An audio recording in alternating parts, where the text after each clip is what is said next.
Magandang hapon sa ating lahat mga ka-members.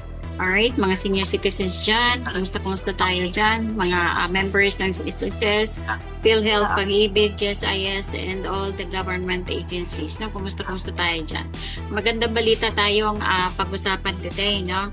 And, pero bago natin pag-usapan yan, if bago ka pa lang sa ating channel, kasi subscribe, like, share, and click the notification bell para updated ka sa lahat ng mga video uploads natin.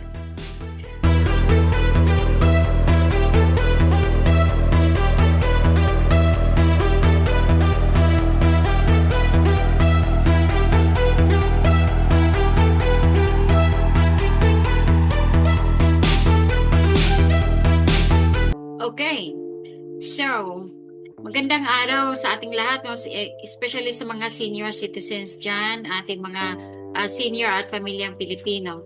May napakagandang balita noong nakaraang August 5, 2026, na ipasa na ang House of Representatives ang House Bill 11400. Ano ito? Ang layunin nito, palawakin pa ang mga benepisyo at diskwento ng ating mga senior citizens. Sa video na ito, alamin natin ang lahat ng detalye. Ano ang kasama, magkano ang matitipid, at kailan ito magiging ganap na batas. Ako si Bing Repole at ito ang inyong gabay sa mga benepisyo ng Pilipinas. Alright, so simulan na natin. Ang ano ba itong House Bill 11400? So ang House Bill na ito ay isang panukalang batas na nag-aamyenda sa ating Senior Citizens Act.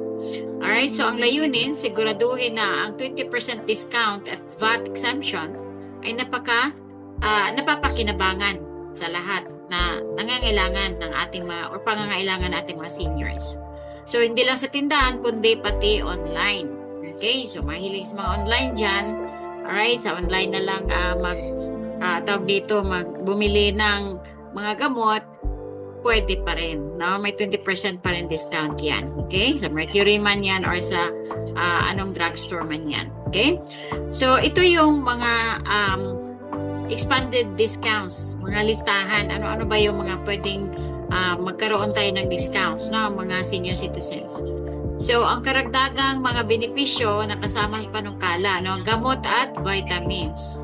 20% discount, VAT exemption sa mga gamot, supplements, at vitamins na kailangan ng mga senior citizens. Okay, ano pa?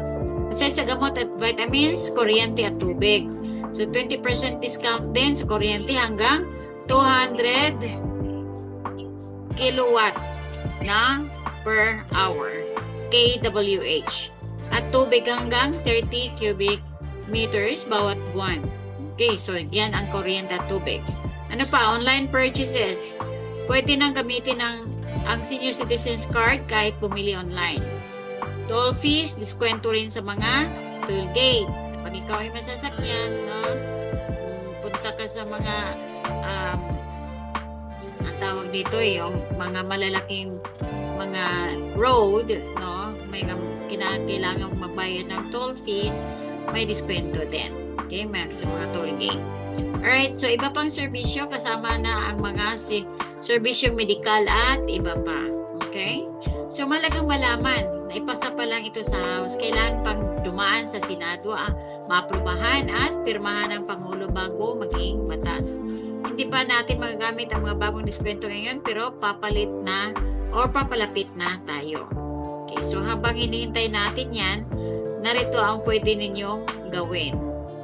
Alright, before tayo magpatuloy, if kapag senior citizens ka, hindi lang naman yan, marami pa tayong mga, ipakita mo lang yung senior citizens, mo, ako, nagamit ko na yung akin, no, pag mamalengke ka, mag-groceries ka, no, bili ka ng gamot, hindi naman na senior citizens yung akin, wala, tawag dito, yung PWD.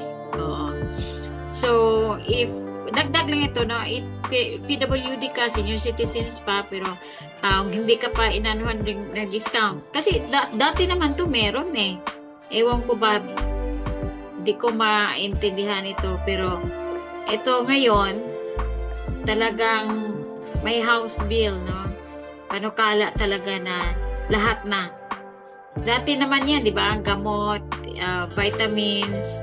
Pero ngayon, makasama na itong kuryente, tubig, online purchases, toll fees, iba pang services. Okay? So, mahalagang malaman natin ito. Okay? At, tawag dito, habang hinintay natin na ma-approvean yan, narito ang pwede nating gawin. Siguraduhin na may senior citizens cards tayo at ito ang ating susi or inyong susi mga senior citizens.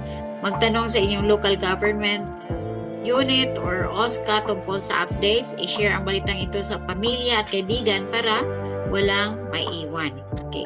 So tandaan ang pagtutulungan natin ang susi sa mas magandang buhay para sa ating mga senior. Dito sa Bing Repoli, lagi ninyong malalaman ang mga updates sa benepisyo ng ating gobyerno. Kung may tanong kayo, ibigay sa comment section, sasagutin ko po ang bawat isa. Hanggat kaya, no? So, pinagsisikapan natin yan. Okay? And then, huwag kalimutang mag-subscribe at i-share ang video na to. Maraming salamat at pagpalain tayong lahat. Muli, ako si Bing Repoli, ang inyong lingkod sa paghatid ng tamang information para sa Pilipinas. Okay? So, meron akong idagdag na videos dito. Panoorin natin to.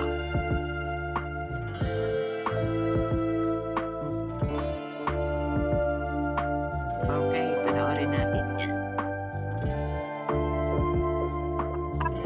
Narito ang 5 pangunahing panukalang batas na isinulong ng United Senior Citizens Party List sa ika-19 na Kongreso sa pangunguna ni Congresswoman Milagros Mila Aquino Magsaysay. Universal Social Pension Act, House Bill 142.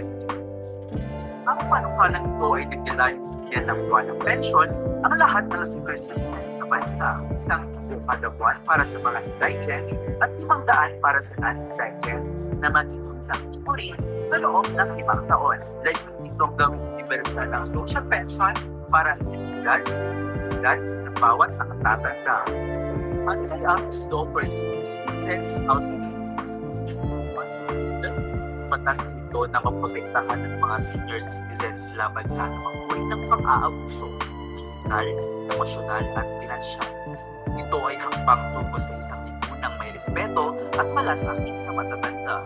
Natural Representation Bill, House Bill 9558. Tulong ng panukalang ito ang pagkakaroon ng katawan ng mga senior citizens sa mga pampublikong ahensya at konseho.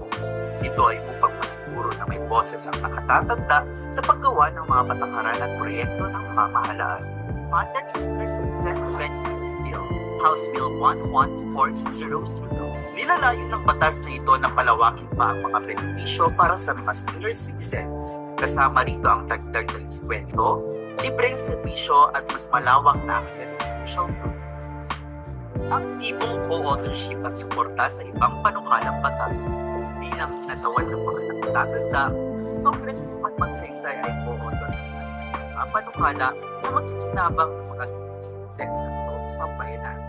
Pinapakita nito ang kanyang dedikasyon hindi lamang sa mga lolo't lola, kundi sa lahat ng ang United Senior Citizens Party List. Ang batas at sa karapatan at pagdating ng bawat nakatatanda.